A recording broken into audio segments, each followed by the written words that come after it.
Hello, you wonderful people, and welcome to another episode of Not Too Comic Book. This being a show where we talk about TV shows that are adaptations of comic books. For today's episode, I'm going to talk about the latest episode of Legends of Tomorrow. A lot of interesting things are down in this episode, so let's break it down.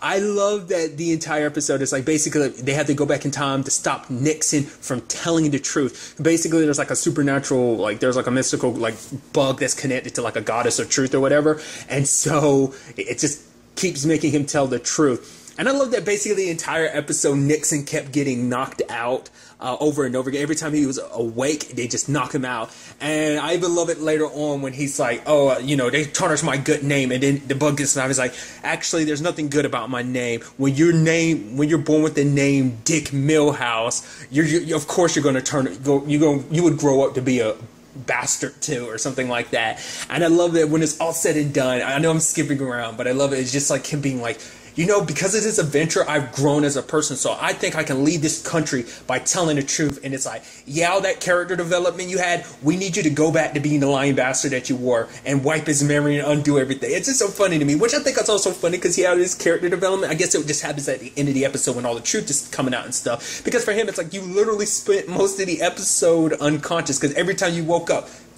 knocked you right back out. So I just thought that was kind of neat. Just the fact this is like you've never seen a character's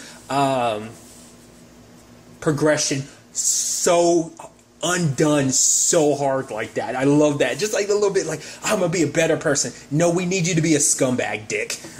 So there's that. I do love that this thing was like the way it is, that it did keep bouncing between different people and stuff like that. And like obviously like there's a whole thing about, because like Ray makes a whole point with the bugs inside of him being like, yeah, the fact of the matter is the whole coat and the untied thing isn't all that great, because he's like, yeah, because almost obviously you're doing it on purpose. And Constantine's like, you think I untie? You're making it seem like I untie my tie on purpose or something like that. The bug went into him. I was like, oh, so you literally made that choice. It's like, there you go, trying to be Mr. Cool and everything. But he's like, well, at least I don't come up with stupid names like Adam and Heatwave. And you have like Mick being like I care about what you guys think. And then the bug goes to him, which means, well, you do. And the fact is, I think, what did he like wanted to grow his hair out to look like Fabio or something like that? I love it. It's so good. The sad truth, though, is that's the problem with always telling the truth, that it has a tendency to come out in the wrong way. Mona ended up, obviously Sarah yelled at her, because obviously Sarah's dealing with the whole aftermath of Ava. Like, I think for her, like, I didn't really pay that much attention to it until, like, it kind of comes up later on. It's like, right, she didn't really explain to the team like how things are. She just made it seem like, oh, me and Ava, we had a disagreement, and the fact of the matter is we're going to go on this mission, everything's good. Like, obviously things aren't good. Like, you can tell throughout the episode, if you look at it, Sarah was definitely frustrated. She wasn't really listening to Mona. When it's like giving directions for the map, you see her kind of get frustrated. I was like, it's hard to say whether that's over Ava or whether that's just her being frustrated trying to read a map because it's so old school. I don't know.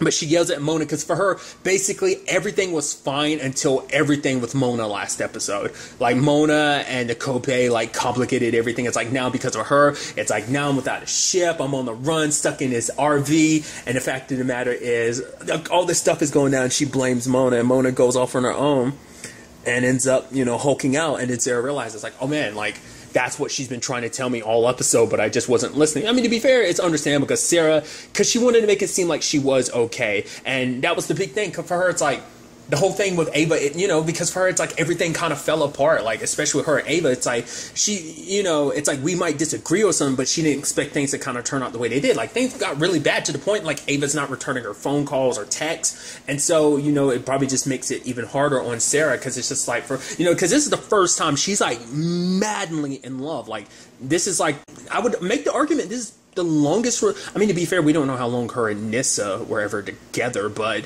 at least within the confines of the show of us seeing the relationship, like, this is the longest running relationship that Sarah's been in. And so, obviously, like, they're super in love with each other. And so, obviously, it's such a complicated situation. So, obviously, it's going to be very heartbreaking.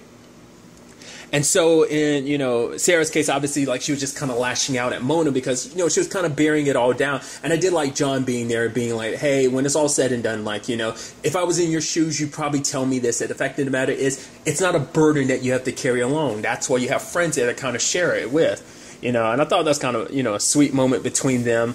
But she kind of, relays that a little bit to Mona, too, being like, I'm so sorry that I made you feel like that I blamed you for everything. Because Sarah's like, the fact of the matter is, like, I just kind of buried my feelings and I was kind of telling you to do the same thing. So I do apologize. And when it's all said and done, it's like, if you need a shoulder to cry on, I'll be there for you. So I thought that was pretty neat. And it also does mean that we will be getting Mona. I guess we're going to do that from now on, just kind of like periodically just add new people to the team, because obviously like the second half of season 3, Wally had joined the team, and now you're getting Mona on the squad for a while because she's going all, I guess you can make the argument, werewolfish because of Konane, like, scratching her like that. So I wonder if there's going to be any reversing that, or is she stuck that way? I mean, maybe that's something we'll see going forward, because I'm sure if anyone could cure it, it'd probably be Constantine, but like there might not necessarily be a cure. Like Mona might be like that forever for all we know. So I also love it when Ray and Mick were, blocked off by the cops, and Ray's like, what are we going to do? I can't just drive through them. And you have Mick being like, well, kill them all. He's like, Ray's like, no. And Mick's like, yes, no, yes, and back and forth like that. Just shows you where Mick's mind is with all of this. I also love that constantly throughout the episode they kept forgetting about Charlie too. They're like, oh, like, especially later on when it's like, oh yeah, like, it's like, it's not going to be that strange having you on part of the team, Mona. Like, you're not the only supernatural creature on our team. Holy crap, we forgot Charlie again. I love that. I also love that too at the beginning with I forgot about that, where Sarah was like, nah, you guys, I'm okay, like me and Ava had our spat, but everything's okay, I can do the mission. And Ray's like, no, I meant by the fact is that the Time Bureau is probably going to be traveling after us. And then you had Charlie being like, yeah, because we have Mona with us, so there's most likely going to, and Charlie being like, yeah, because Mona's here, and Hank's going to be after us because of his agent that died last episode. And you had Sarah being like, oh, it's almost like she just automatically assumed it was about her. I love that. What was also interesting, obviously, there's a whole thing. I really like that, like, Zari is pseudo-working at the Time Bureau now. I love that. And I love that, like, her and Nate are, like, kind of agreeing. He's like, sure thing, babe. And she's even like, did you just call me babe? And he was like, yeah, I thought it was kind of like, part of the whole thing. I was like, right. You guys are faking to be in a relationship because, like, they're doing that in front of, like, Hank. And I was like, all right, I had completely forgotten about that, which is actually kind of sweet. Because later on when Nate gets the bug inside of him, it's like, oh, like, he's like, so she's not even really your girlfriend. He's like, no, but I would be open to it. And he covers his mouth, and then you have Mick being like, fat chance or something like that. But also did like the fact is that, obviously Nate, like, obviously has been lying, controlling his dad the entire episode, like, obviously, like, getting his password for Gary, which I'll get to that in a second. But I thought was so sweet was the fact is that, for him, like, you can tell, like, him and his dad, his dad was talking a little bit about himself and stuff like that. And you could tell it was starting to hit Nate because he felt the complicated way he felt about his dad. But it's like also hearing his dad open up because, like, Dave never had that type of relationship to hear his dad talk about the fact that it's like, yeah, my dad wasn't there in his life, which we know the context of that, like, because of the show of why those circumstances played out the way they did. But it's like his mom was only one there in his life, and she wasn't a father, but she tried her best, and he could relate to that because he wasn't, because when it comes to Nate, he didn't play the role as the best father. And so I thought that was kind of, it was like a heartwarming moment. And you could tell it bothered Nate because it's like all this is coming out while I'm also playing this subterfuge game of, like, trying to stop you from going after the legends, but I also know about the secret projects you're working on, so it made him feel bad. And I love it when he was kind of like, the fact of the matter is, Dad, I love you. I know we don't really talk about our feelings and stuff like that. Nate's okay with it, but with his dad, it's such a complicated thing because his dad's not really about, sharing his feelings and stuff like that. But it's like, you make it so hard to love you. And it's like, it's not even just the Pentagon stuff I'm keeping secret. Like, our relationships have always been like this. And I thought that was pretty neat. And then an interesting thing was when he was like, everything I've done is for your sake. The bug didn't go inside of him. It's like, so he really is legitimately doing this all for Nate's sake. My thought process behind it, and it ends up coming up later on, because an interesting, maybe it had to come up before, but I didn't remember, because Zari's like, oh, I recognize, like, all this stuff connected to your dad, like, when we look into his files and stuff like that. It's just like Argus when they're trying to weaponize metahumans into super soldiers. I was like, Did that come up last season? I didn't remember that being a thing. Maybe it was mentioned. I completely forgot about that, if that was the case. But that was so interesting. But like, I figured as much. Like, I figured, like, because it's like, you know, a government secret thing like that. It's like, oh, they're trying to weaponize supernatural creatures. I figured as much. But it didn't come up in the episode. Why? I think I know the reason why. Because I think in his mind, he wants to make the world a safer place. And it's like, if you have, you know, these super soldier monsters out there kind of making the world a safer place, you know, it means they can be on the front lines and stuff like that. I think his mindset is, if that's the case, that means that Nate doesn't have to worry about going out there and being a superhero. I think maybe on some level he's trying to be like, or at the very least you can make the argument, maybe he's trying to build a legacy for Nate. That was my first thought. It's just kind of like, oh, like this great thing for the world, and it will be Nate's legacy to kind of continue on. He'll have this legacy attached of like, these, you know, supernatural mystical creatures are being used to protect the world and stuff like that in this particular case. The U.S. and obviously, but like, that's what I was thinking. But at the same time, I was like, maybe it is just simply so that Nate isn't on the front lines of having to worry about saving the world and saving time. Like, we can make sure, have other people basically do it. That's my thought process behind it, but maybe that's not the case. But I do love that, you know, kind of getting to it was like Zari ended up recruiting Gary for this. And Gary was like, oh my God, I've always wanted to like unravel a conspiracy. He's like, you know, because I actually gotten really into crochet lately. And Zari's like, me too. And he's like, oh, we could start a club. And she's like, all right, we'll come back to this conversation. I thought that was kind of neat because I love him basically trying to create a, you know, essentially what is a murder board, but, you know, obviously used for trying to unravel the conspiracy. And it's like, oh, he's like, I can't do this on my own. Who does he turn to? Nora. Didn't see that coming, like him going to Nora for help with that whole situation. I thought was pretty dope.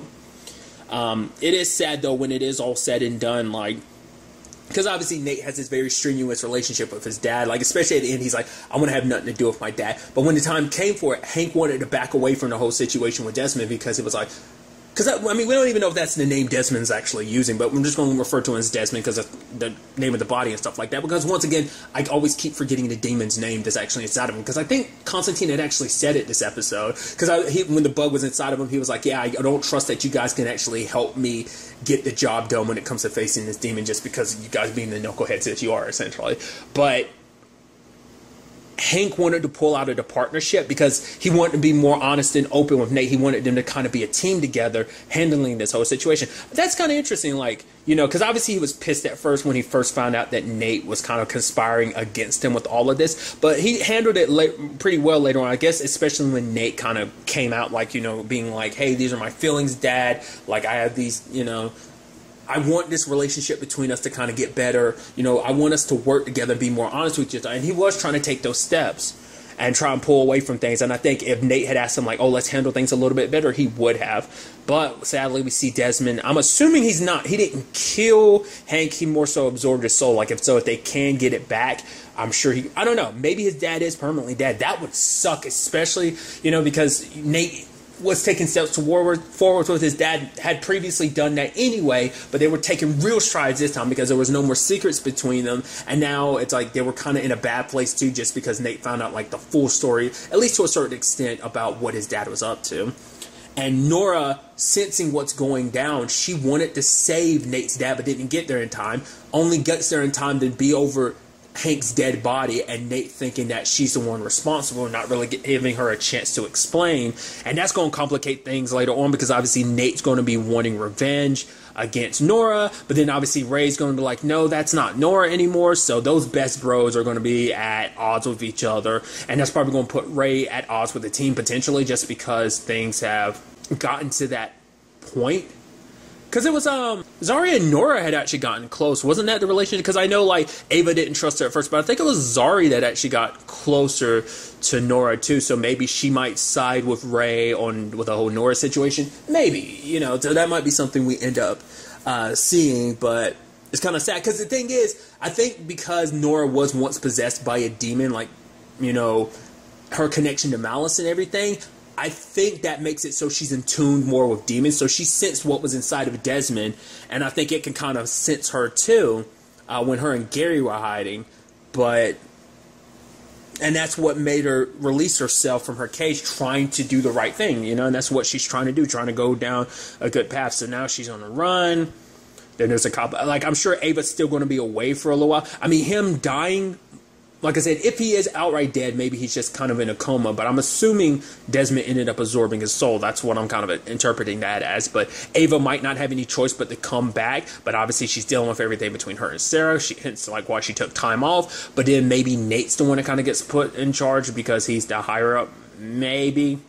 I mean, that might even because obviously Zari technically works there. That was more so for Hank's benefit, but maybe they did set up stuff for her to actually work there. So maybe it is a situation of she's there helping Nate, trying to keep him from, you know, going too far. Like, obviously, because obviously there's something there. And so maybe this hunt for Nora next episode might complicate their relationship even more, especially because it seems like there might be something there, at least on Nate's side. Maybe Zari feels it too. I think you kind of see the budding romance kind of building up there, but still. It's definitely going to be interesting to see where all of this takes us going forward next episode. Because obviously they still have no idea about everything. Because they made a point to point out the fact is that Nora saw Desmond's shoe. Because she never saw his face. She got the feeling, but I think she also saw his shoes. So, and let's not forget, like, Constantine still hasn't found out about, like, the whole connection there. Because Desmond's kind of been, like, that silent partner. I'm sure the only person that was really aware of him was Hank. So it's probably going to be a while before everything kind of gets filled out to be like, oh, this is what's going on. So I'm very interested to see what the next episode has in store for us. But really, that's all I want to talk about. Till the next time we meet, be happy, be safe, live life to the fullest, and enjoy it. Good day and good